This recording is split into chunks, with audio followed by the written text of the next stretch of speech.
السلام علیکم ویورز، کیسے ہیں آپ سب؟ امید کرتی ہوں آپ سب خیریت سے ہوں گے۔ میں حاضر ہوں آج آپ کے ساتھ ایک نیو ناول لے کر، جس کا نام ہے یہ شادی ہو کے رہے گی، اور اس کی رائٹر ہیں عفت سحر طاہر۔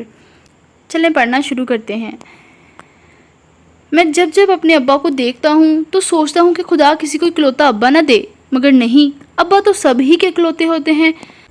مجھے یہ کہنا چاہیے کہ خدا کسی کو اکلوتی اولاد، خصوصاً بیٹا نہ دے، یعنی کہ حد ہو گئی۔ اکلوتے بیٹے کے جذبات کا ذرا بھر خیال نہیں۔ بھانجی اماں کی اور تڑپ اٹھ رہی ہے ابا کو۔ غلط نہ سمجھیں، اپنے لیے نہیں بلکہ میرے لیے۔ غضب خدا کا، جمعہ 8 دن ہوئے ہیں اس موٹے سیٹ کو ہمارے گھر آئے۔ یہ لقب میں نے انہیں بچپن میں ہی موٹاپے کی وجہ سے دیا تھا، اور ابا کو اس کی ہمدردی کا ایسا بخار چڑھ رہا ہے کہ میرے سارے پن، یعنی اکلوتا پن، لاڈلا پن، بھولا پن وغیرہ انہیں بھول گئے ہیں۔ اور وجہ؟ جی بالکل ٹھیک سمجھے، وہی اماں کی بھانجی۔ آپ سوچیں گے کہ میں بلا وجہ ہی ایک بیچاری معصوم لڑکی کے پیچھے پڑا ہوں۔ جی نہیں، غلط فہمی ہے آپ کی۔ ہاتھ منہ دھو کے تو وہ میرے پیچھے ہی پڑی ہے، بلکہ یوں کہیے کہ نہا دھو کے۔ ابھی 6 ماہ پہلے ہی کی بات ہے کہ اپنے ماں باپ کو آگے مار کے پیچھے اور کوئی رشتہ دار نہ ہونے کے باعث یہ محترمہ ہمارے در پر آ پڑی۔ کیا کہا؟ قاتلہ؟ اف، مارنے کا مطلب یہ ہے کہ خالہ بیچاری دل کی مریضہ تھی۔ ادھر وہ لڑکی اور ادھر مہینے بھر بعد ہی ان کی جدائی کا صدمہ دل پہ لیے خالو بھی بنا بتائے پیچھے نکل گئے۔ یوں وہ دونوں اللہ کو پیارے ہوئے، اور ادھر یہ صاحبہ ہماری اماں کو اور اتنی پیاری ہوئیں کہ 40ویں کے بعد اماں اس کی تشریف کا ٹوکرا ماں تمام تر مسائل کے اپنے گھر اٹھا لائیں۔ نام خوش بخت، مگر منحوسیت کا گھیرا ان دنوں اس پر اس قدر تنگ تھا کہ محض 6 ماہ کے اندر میری اماں نے بھی اگلے جہاں کی راہ لی۔ اچھی بھلی سوئی اماں صبح کو اٹھی ہی نہیں۔ ہم دونوں باپ بیٹا تو صحیح معنوں میں یتیم ہو گئے تھے، نہ دن کا ہوش نہ رات کی خبر۔ بھلا اماں کے بغیر ہمیں جینا ہی کب آتا تھا؟ مگر اصل مسائل تو اماں کے 40ویں کے بعد اٹھنے شروع ہوئے۔ وہ دن ہی میرے لیے نحوست سے شروع ہوا۔ سب سے پہلے تو محترمہ خوش بخت صاحبہ نے صبح مجھے جگایا۔ بھائی چھٹی کے روز کسی بھی شریف بندے کو صبح 10 بجے جگانے کی کیا تک بنتی ہے؟ کیا تکلیف ہے؟ میں مندی آنکھوں سے اس کا فریش چہرہ دیکھتے ہی گرایا، مگر وہ ڈھیٹ بلکہ چکنا گھڑا۔ اٹھ جاؤ کہ اب ایک ہی روز اٹھو گے۔ او، بھری جوانی میں ایسی بد دعا! میرا تو تن من ہی سلگ اٹھا۔ تمہیں میرے کمرے میں آنے کی اجازت کس نے دی ہے؟ مجھے شدید غصہ آ رہا تھا۔ اتنی پیاری نیند، اور نیند میں من پسند لڑکی کا ساتھ، اب تو سب کچھ بھاگ گیا۔ ہاں، اجازت؟ وہ تمسخر سے ہنستی سانس زمین پر بکھرے کشنز اٹھا رہی تھی۔ چوپٹ کھلے دروازے میں سے اجازت کا حکم نہیں ہے، اور ویسے بھی مجھے صبح تمہاری شکل دیکھ کے اپنی صبح بھنگ کرنے کا کوئی شوق نہیں۔ خالو جان بلا رہے ہیں، ایک تو آپ کو یاد ہوگا اس کی نحوست، اور دوسری وجہ، جی ہاں، اس کی بد زبانی، خصوصاً میرے ساتھ۔ اتنا نڈر پن کہ جواب دینے میں ایک لمحہ کی بھی دیر نہ کرتی تھی، مبادا 10 نمبر کٹ جائیں۔ ذرا یہ سب خصوصیات یاد رکھیے گا۔ تیسرے یہ کہ میرے 3 سالہ بڑے پن کو وہ کسی خاطر میں نہ لاتی تھی۔ اس کا بس چلتا تو بچپن کی طرح مجھے اڑنگا لگا کر زمین پر اوندا گراتی، اور میری پشت پر سوار ہو کر لکڑی کی کاٹھی والا گیت بھی گاتی۔ یقیناً آپ کی آنکھوں کے سامنے بھی اس کا تندرست توانا بچپن آ گیا ہوگا۔ ذرا سوچئے، ایک 8 سالہ مگر لاغر بچے کو 5 سال کی ٹن دبوچ لے تو اس بیچارے کا کیا حشر ہوگا۔ اس لیے تو میں خالہ کے گھر وزیرآباد کم ہی جاتا تھا۔ موٹا سیٹھ سڑک پر لیٹ، گاڑی گزری، پھٹ گیا پیٹ، گاڑی کا نمبر 88، موٹا بولا ہائے میرا پیٹ۔ اس کے شکنجے سے نکلنے کے بعد میں یہ نظم بآواز بلند سنا کر اس کے غصے کو مزید ہوا دیا کرتا تھا۔ خیر، یہ سب تو پرانی باتیں ہیں، مگر آپ کو اندازہ ہو گیا ہوگا کہ ہم دونوں کے مابین دشمنی کس قدر پرانی تھی۔ ابا نے کیوں بلایا ہے؟ انہیں یاد نہیں آج سنڈے ہے؟ میں ناراض ہوا۔ تمہارا تو ہر ڈے سنڈے ہوتا ہے۔ وہ میرا میلا تولیہ اٹھا کر کرسی کی پشت پر رکھتے پھر تن سے بولی، یعنی کہ میرے لیٹ اٹھنے اور روزانہ آفس لیٹ پر پہنچنے کا تانا۔ وہ ناشتے کے لیے بیٹھے ہیں۔ میرے کچھ کہنے سے پہلے ہی وہ شرافت سے بول اٹھی تو مجھے مرتا کیا نہ کرتا کہ مصداق اٹھنا ہی پڑا۔ میرے باتھ روم سے فریش ہو کر نکلنے تک وہ میرا کمرہ سیٹ کر جھاڑ پونچھ کر کے جا چکی تھی۔ خوبی بس یہی ایک تھی اس میں، نوکرانیوں والی۔ گھر خوب سمیٹ کے اور چمکا کے رکھتی تھی۔ دوسری یہ کہ کچن بھی اس کے سر پہ چل رہا تھا، اور کیا خوب چل رہا تھا۔ روز روز نت نئی ڈشیں۔ تیسری یہ کہ کپڑے اب دھلے دھلائے اور استری شدہ ملنے لگے تھے اور میرے ہر دوسرے روز کے دھوبی کی طرف لگنے والے چکر ختم ہو گئے تھے۔ چوتھی یہ کہ مطلب یہ کہ یہ سب خوبیاں تو نہیں، خیر وقت گزارنے کے لیے وہ ہمارے تمام کام کرتی رہتی تھی، ورنہ تو شاید سارا دن ہی ٹی وی دیکھتی رہتی۔ میں جب تک تیار ہو کر ناشتے کی میز پر پہنچا، ابا میرا ناشتہ کرنے کو بےتاب ہو رہے تھے۔ السلام علیکم۔ میرا انداز بہت محتاط تھا، بلکہ میں احتیاطاً ابا سے دور والی کرسی پر بیٹھا کہ کہیں ایک آدھ جھانپڑ ہی نہ پڑ جائے۔ جواباً غصے میں نہ ہی تو عرضہ لاڈ و پیار میں ہی رسید کر سکتے تھے۔ وعلیکم السلام۔ اوئے تمہاری گھڑی ٹائم نہیں بتاتی؟ وہ گرجنا شروع ہوئے اور میں منمنانا، نہیں ابا جی خود دیکھنا پڑتا ہے۔ وہ لال پیلے ہونے لگے۔ لطیفے سناتا ہے باپ کو، الو کا پٹھا۔ اف خالو جان، میں نے کتنی بار کہا ہے خالی پیٹ غصہ نہ کیا کریں، پہلے تگڑا سا ناشتہ کر لیں۔ یہ دیکھیں میں نے آپ کے لیے اسپیشل حلوہ پوری اور چنوں کا ناشتہ تیار کیا ہے۔ وہ بیچ میں آ ٹپکی، ذرا الفاظ سنے اس کے پھاپے کٹنی، یہ نہیں کہ کلوتے کزن کو ازرا ہمدردی ابا کی ڈانٹ سے بچائے، الٹا انہیں کھا پی کر اطمینان سے میری بےزتی کرنے پر اکسایا جا رہا ہے۔ میں پانی کے گھونٹ کے ساتھ ساتھ غصے کے گھونٹ بھی بھر گیا۔ اماں، میری پیاری اماں، تم نہ رہی تو میرا غصہ دیکھنے والا بھی کوئی نہ رہا۔ میرا دل بھر آنے لگا، مگر جلد ہی گرما گرم حلوہ پوری اور چنوں کی خوشبو نے سب کچھ بھولا کر ناشتے پر ٹوٹ پڑنے پر مجبور کر دیا۔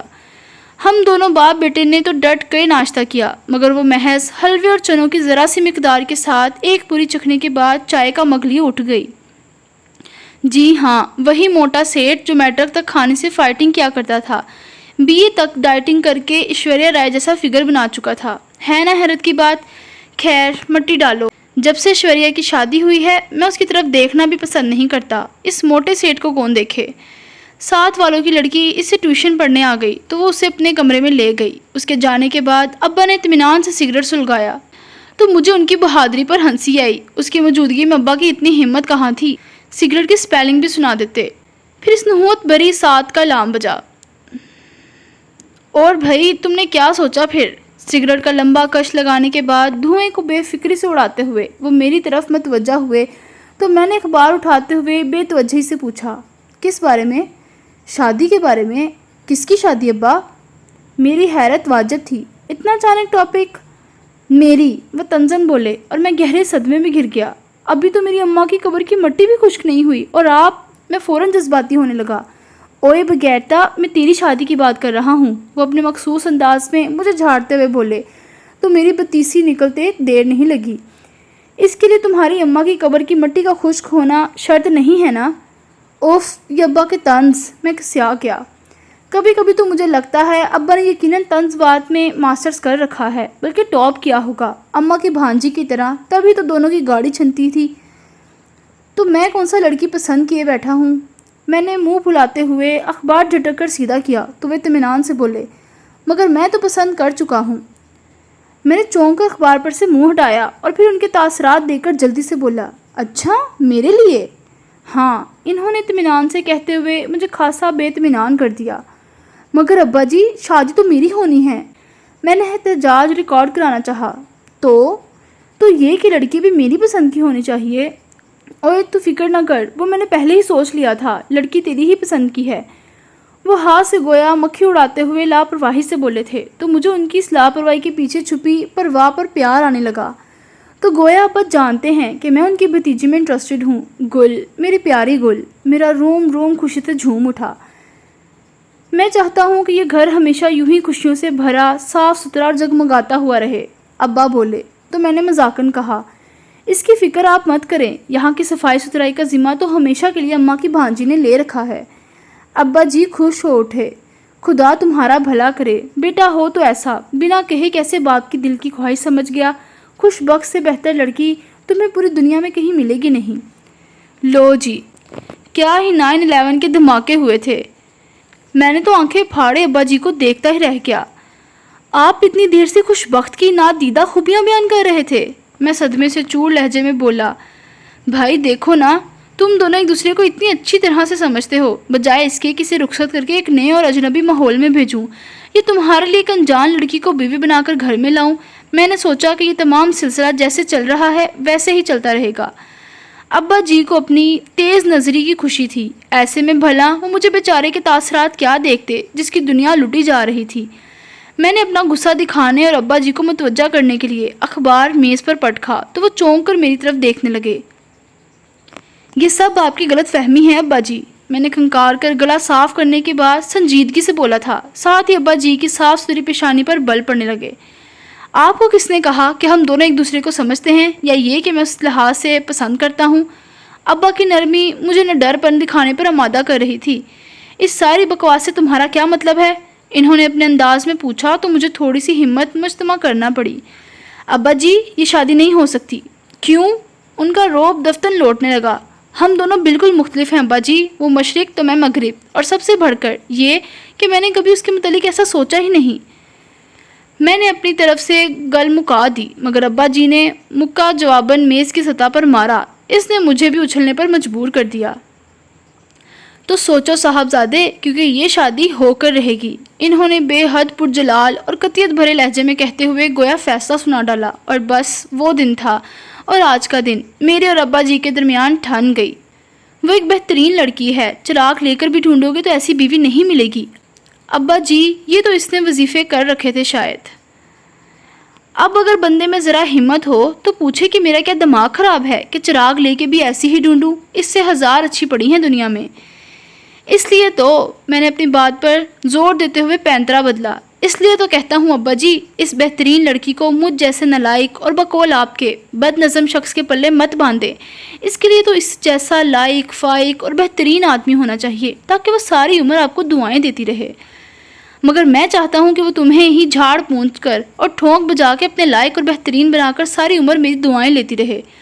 اف، ابا جی کا اطمینان بلکہ چلاکیاں، میرا جی چاہا کہ بال نوچنے لگوں اپنے۔ ابا جی پلیز آپ مجھے سمجھنے کی کوشش کریں۔ بیٹا جی پلیز آپ سمجھنے کی کوشش کریں کہ وہ ایک یتیم لڑکی ہے، دوسرا یہ کہ اس کی خالہ یعنی عبیدہ کے مرنے کے بعد اس کی ساری ذمہ داری ہم پر آ چکی ہے۔ میں اس کا خالو سہی، تم خالہ زاد بھائی سہی، مگر شریعت کی روح سے اس کے لیے قطعی نامحرم ہے۔ ایسے میں ایک شرعی رشتہ اگر باحسن طریقے سے طے ہو سکتا ہے تو تمہیں کیا اعتراض؟ وہ بہت تحمل سے سارا مسئلہ بیان کر رہے تھے۔ اف، آپ کن چکروں میں پڑ رہے ہیں؟ 6 ماہ پہلے تک تو یہ مسئلہ نہیں تھا، تب تمہاری اماں ہمارے ساتھ تھی، مگر اب دنیا بھی مشورے دینے لگی ہے۔ وہ سنجیدہ تھے اور بات تو واقعی سچ تھی، مگر میرا دل اور سب سے بڑھ کر گل رخ میری چچا ذات، میرا دل ابنے لگا خوش بخت کو سوچ کر۔ آپ بے فکر ہیں ابا جی، میں فوری طور پر اس کے لیے ایک زبردست سے رشتے کا بندوبست کرتا ہوں۔ میں نے ان کا دھیان اپنی طرف سے ہٹانا چاہا۔ تم اس کے ابا بننے کی کوشش مت کرو، بس جو میں نے کہہ دیا اس کے متعلق سوچو اور مجھے نکاح کی تاریخ بتاؤ۔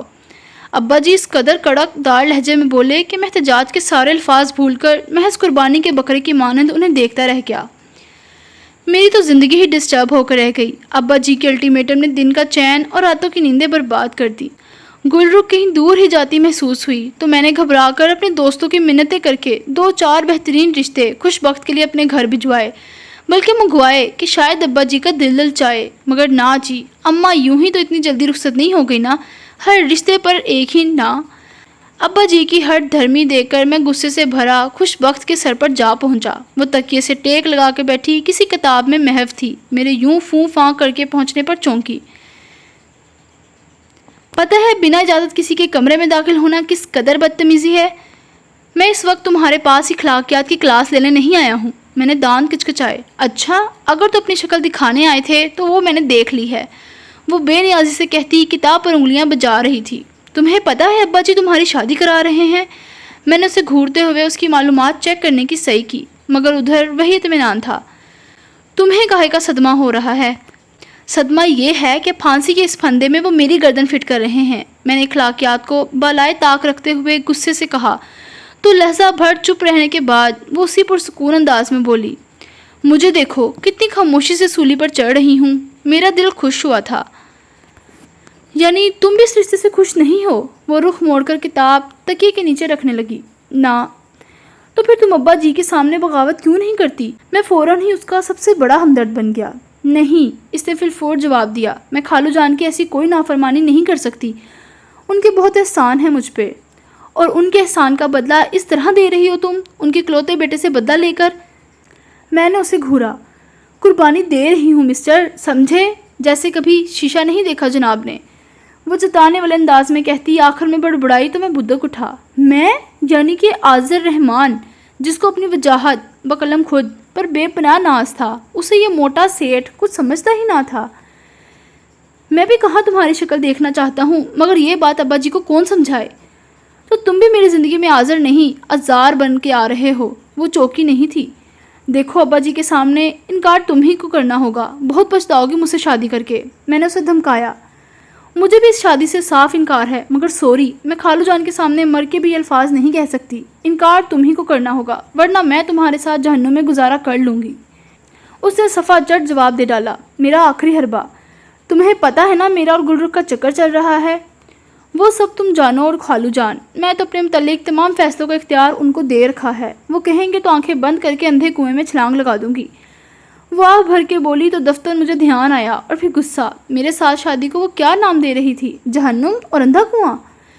میں تو جیسے تمہارے فراق میں مرا جا رہا ہوں۔ میرا بس چلے تو میں پوسٹرز لگا دوں سارے شہر میں کہ یہ شادی نہیں ہو سکتی۔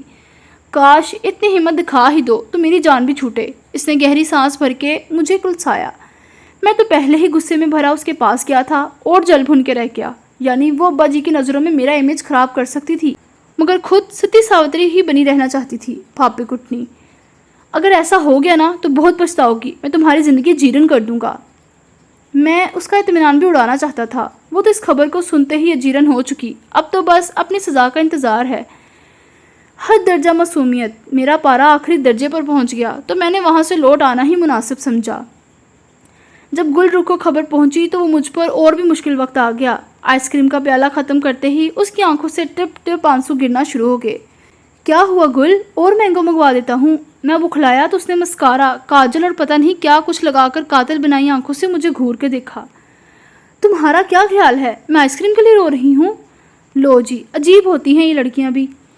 ابا جی کی یہ شادی ہو کر رہے گی والی ضد تو میں نے اسے رات فون پر ہی بتا دی تھی۔ اب جبکہ لنچ کے بعد میں چاچی جان سے اجازت لے کر آئس کریم پارلر لایا تو آئس کریم کے 2 پیالے ختم کرنے تک تو وہ اتنی دکھی نہیں تھی۔ اب یکا یک مطلع ابرآلود ہو گیا تو مجھ جیسا بیچارہ تو پریشان ہوگا۔ تم نے تایا جی کو صاف صاف میرے متعلق کیوں نہیں بتایا؟ ایک اور گوری میزائل۔ انہوں نے صاف صاف خوشبخت کا نام لے کر کوئی گنجائش نہیں چھوڑی تھی۔ میں نے مجبوری ظاہر کی۔ تایا جان تو ہے ہی شروع سے ایسے، شروع سے ہی انہوں نے جو کبھی ہماری پرواہ کی ہو۔ چلو ٹھیک ہے، مان لیا کہ امی ابا زبردستی اپنا حصہ لے کر علیحدہ ہوئے ہیں، مگر کسی کی جائز غلطی کی اتنی بڑی سزا؟ وہ ناک چڑھاتے ہوئے بولی تو میں اس کی اس قدر جائز اصلاح پر اشش کر کے اٹھا کہ بھائی اگر غلطی ہے تو پھر جائز کیسے ہوئی؟ مگر گلرخ اپنے بارے میں بہت جذباتی ہے، اس لیے میں نے اس کے پہلے آنسو سوکھنے پر ہی شکر ادا کیا تھا۔ تم لکھ کے رکھ لو آذر، میں تمہیں قتل کر کے پھانسی پر چڑھا دوں گی اگر تم نے کسی اور سے شادی کرنے کا نام بھی لیا تو۔ اس نے واضح الفاظ میں مجھے دھمکایا تو میں نے اسے گھور کر دیکھا۔ یہاں میں نے تمہیں مشورہ دینے کے لیے بلایا ہے، تمہارے قاتلانہ زائم پوچھنے کے لیے نہیں۔ یہ تو تمہارے گھر کا مسئلہ ہے، تمہیں خود ہی حل کرنا ہوگا۔ میں تو بس لال جوڑا پہن کے چھم سے تمہارے آنگن میں اتر آؤں گی۔ وہ بے نیازی سے بولی تو میں آپ بھر کے رہ گیا۔ 200 روپے کی آئس کریم کے بعد بھی میرا مسئلہ وہیں کا وہیں تھا۔ ابا جی، میں خوشبخت سے شادی نہیں کر سکتا۔ میں نے ان کے اسٹڈی روم میں جاتے ہی پٹاخ سے وہ جملہ کہہ دیا جو میں نے پچھلے 2 گھنٹوں کی تیاری اور ہمت جمع کرنے کے بعد تیار کیا تھا۔ وجہ؟ انہوں نے کتاب پر سے نظر اٹھائے بغیر سکون سے پوچھا تو میں گڑبڑا گیا۔ گلرخ سے چلنے والے افیئر کا ذکر بھی تو میں نے نہیں کر سکتا تھا۔ ابا جی اور چچا جان کے کشیدہ تعلقات اس کی خاص وجہ تھے۔ وہ تو اماں کے مرنے پر دونوں گھرانوں میں دوبارہ تعلقات کچھ بہتر ہوئے، وہ بھی یوں کہ چچی جان کو میری اتنی اچھی جاب کا پتہ چلا تو انہوں نے موقع اور ماحول کی پرواہ کیے بغیر مجھے مبارکباد دی، اور گوری چٹی قدری فربئی مائل بتونی سی گلرخ تو مجھے پہلے بھی بری نہ لگتی تھی، لیکن اس روز کے بعد تو وہ جیسے مجھ پر فدا ہی ہو گئی۔ میں بن ماں کا بچہ جسے گھر میں موجود لڑکی جوتے کی نوک پر رکھتی ہو یا گھاس بھی نہ ڈالتی ہو، کوئی بھی جملہ لگا لیں، اسے یکا یک کوئی لڑکی اتنی اہمیت دے تو بس میں بھی مقناطیس کی طرح اس کی طرف کھینچتا چلا گیا۔ ابا جی تو پھر بھی کبھی چچا کی طرف نہ گئے، مگر وہ اپنی فیملی کے ساتھ اکثر ہمارے گھر آیا کرتے تھے، یا پھر چچی اور گلرخ ادھر نکل آتی۔ البتہ ابا جی نے گھر آنے والوں سے کبھی تیوری چڑھا کے بات نہیں کی تھی۔ میں تو خوب ہی چہکتا، تب ہی تو میں غلط فہمی کا شکار ہو گیا کہ شاید ابا جی میرے دل کی آواز اپنے دل کے کانوں سے سن لیں گے۔ اب خود اپنے منہ سے گلرخ کے لیے کہنا زلزلہ لانے کے مترادف تھا۔ وہ ابا جی، ہمارے اسلام میں لڑکا لڑکی کی مرضی جانے بغیر شادی کرنا منع ہے۔ میں نے جلدی میں جو دماغ میں آیا کہہ دیا۔ بیٹا جی، ہمارے اسلام میں بھی منع ہے۔ وہ کتاب بند کر کے اسی اطمینان سے عینک اتارتے ہوئے میری طرف بالآخر متوجہ ہو ہی گئے۔ تو پھر ابا جی یہ ظلم مت کریں۔ میں نے سن ٹھان کے ہیرو کی طرح اداس منہ بنایا تو ابا جی کو ہنسی آ گئی، پتہ نہیں میری شکل دیکھ کے یا میرے ڈائلاگ پر۔ کیا ظلم ہو رہا ہے تم پر؟ وہ پوری طرح میری طرف متوجہ ہوئے تو مجھے خیال آیا کہ مجھے خود کو بچاتے ہوئے تمام الزام خوش بخت پر ڈال دینا چاہیے۔ مجھے اپنی کہاں فکر ابا جی، میں نے تو فوراً لہجے میں اداسی بھرتے ہوئے بات شروع کی۔ فکر تو مجھے خوش بخت کی ہے، کم بخت۔ آپ یہ مت سمجھیے گا کہ مجھے اس رشتے پر اپنی طرف سے اعتراض ہے، مجھے تو اس معصوم کی فکر کھائے جا رہی ہے۔ میں تو مرد ہوں، انکار کر سکتا ہوں، مگر وہ بیچاری پھاپے کٹنی تو آپ کے احسانوں پر قربان ہو جائے گی، لیکن جواب میں اف نہیں کرے گی۔ لیکن ابا جی، میں کسی لڑکی پر ظلم نہیں کر سکتا۔ میری تقریر ابھی جاری تھی۔ جوش خطابت میں مجھے ابا جی کے تاثرات نوٹ کرنا یاد ہی نہ رہا کہ انہوں نے مجھے ٹوک دیا۔ تم سے کس نے کہا کہ اسے کوئی اعتراض ہے؟ یہ بھی کوئی کہنے کی بات ہے؟ کوئی بھی ذی ہوش اور عقل مند شخص اس کی شکل سے ہی اندازہ لگا سکتا ہے کہ وہ اس شادی پر بالکل راضی نہیں ہے۔ میں نے ان پر اپنی زیرک نظر جتائی۔ مجھے افسوس ہے برخوردار کہ تم اپنے متعلق بہت بڑی غلط فہمی کا شکار ہو، کیونکہ یہ دونوں ہی خوبیاں کم از کم آج تک تو میں نے تم میں نہیں پائی۔ اف، یہ ابا جی کے طنز، بندہ شرمندہ ہو کر رہ جائے۔ میں بھی کسیا گیا مگر ہار نہیں مانی۔ اور نہیں تو کیا ابا جی، اسی وجہ سے تو میں کہتا ہوں اس جیسے عقل مند، سلیقہ مند، سگڑ اور با اخلاق خوش گفتار کو اسی جیسا کوئی ملنا چاہیے۔ ابا جی نے پرسوچ نظروں سے مجھے دیکھا۔ تمہارے خیال میں یہ خوبیاں اس میں موجود ہیں؟ آف کورس ابا جی، بلکہ وہ تو ایک باکمال بہترین لڑکی ہے، اس کے لیے تو ہمیں بے غرضی سے فیصلہ کرنا چاہیے۔ میں شاید کچھ زیادہ ہی پھٹ پڑا تھا، اتنی خوشی سے اس کی خوبیاں بیان کیں کہ شاید ہی کبھی اپنی کی ہوں گی۔ بس بیٹا جی، انسان جب خود کے لیے فیصلہ کرتا ہے تو اس میں سب سے مشکل کام غرض نکالنا ہوتا ہے۔ اس معاملے میں بھی بڑا خود غرض ہو گیا ہوں، اور میں نے اب تو اور بھی پکا فیصلہ کر لیا ہے کہ تمہاری شادی اسی سے ہوگی۔ اور کون ہوگا بھلا جس کو اس کی اتنی خوبیوں کو پتہ ہو؟ تم جانتے ہو، تم سے بڑھ کر اس کا قدردان کوئی اور ہو ہی نہیں سکتا۔ ابا جی سر دھن رہے تھے اور مجھے اپنا سر ٹکرانے کے لیے کوئی مناسب چیز نہیں مل رہی تھی۔ ابا جی، میرے پیارے ابا جی، آپ زیادتی کر رہے ہیں ایک معصوم لڑکی کے ساتھ۔ کم از کم اس کی بے زبانی ہی کا خیال کر لیں۔ اب تو میری ہی ہر صبح اس منحوس موضوع سے شروع ہو رہی تھی۔ بیٹا جی، وہ اتنی بھی بے زبان نہیں، اس نے کہہ دیا ہے کہ اسے شادی پر قطعی کوئی اعتراض نہیں۔ ابا جی نے میری بولتی بند کر دی۔ اب سوچنے والی بات یہ تھی کہ پھاپے کٹنی مجھ سے شادی کرنے پر راضی کیسے تھی؟ ہیں جس کے ساتھ بنا طنز کیے کبھی اس نے بات نہ کی تھی، روب تو مجھ پر ایسے جماتی، خصوصاً ابا جی کے سامنے، کہ جیسے مجھے کچھ سمجھتی ہی نہ ہو۔ تو کیا وہ ساری عمر مجھ پہ روب جمانے کو؟ میری کن پٹیاں سلگ اٹھیں۔ غصے کے مارے کچھ نہیں سوجا تو میں نے گل رخ کو فون ملا دیا۔ اس نے حسب توقع عادت پہلے تو مجھے برا بھلا کہا۔ تایا جی کو صاف بتا دو، اس کی ایک فرمائش تھی۔ 100 بار کہہ چکا ہوں کہ میں یہ شادی نہیں کر سکتا، مگر تم ان کی ضد نہیں جانتی۔ میں تھک گیا تھا، اب اسے کیا بتاتا کہ ابا جی ابھی تک دل سے ان لوگوں سے راضی نہیں ہیں۔ حد ہو گئی آذر، تم جیسا بزدل شخص میں نے اپنی زندگی میں نہیں دیکھا۔ اس نے سیدھے سبھاؤ میری مردانگی کو للکارا تو مجھے ایک بار پھر ابا جی کے سامنے آنا پڑا۔ ابا جی، ایک بہت ضروری بات کرنی ہے۔ میں نے سوچا ہے کہ سادگی سے نکاح پڑھا دوں تم دونوں کا۔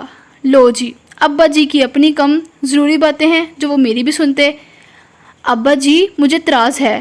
میں نے بات شروع کی اور ابا جی نے سینے کو مسلا۔ پتہ نہیں کچھ دنوں سے دل میں ہلکی ہلکی درد کی لہریں اٹھ رہی ہیں۔ متفکر انداز میں کہتے ہوئے انہوں نے سامنے پڑا ایک جگمگاتا کارڈ اٹھا کر میری طرف بڑھایا۔ یہ ڈیزائن پسند کیا ہے میں نے تمہاری شادی کے کارڈ کے لیے۔ میں نے کہا، ابا جی مجھے اعتراض ہے۔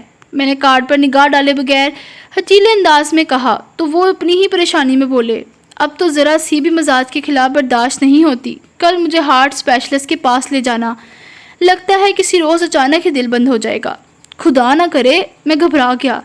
بس بیٹا، اپنی زندگی کی سب سے بڑی خوشی دیکھ لوں، تمہاری اور خوش بخت کی شادی، پھر جو اللہ کو منظور۔ وہ افسردہ سے ہونے لگے۔ یقین کریں اس وقت تک ابا جی کی ایکٹنگ کا مجھے اندازہ تک نہ تھا۔ وہ تو نکاح کے بعد جب ابا جی کو میں زبردستی دل کی ڈاکٹر کے پاس لے گیا تو پتہ چلا کہ وہ بالکل ہٹے کٹے ہیں۔ دل کی بیماری تو انہیں چھو کر بھی نہیں گزری ہے تو غلط بات، مگر اس خبر کو سن کر مجھے ہارٹ اٹیک ہوتے ہوتے رہ گیا۔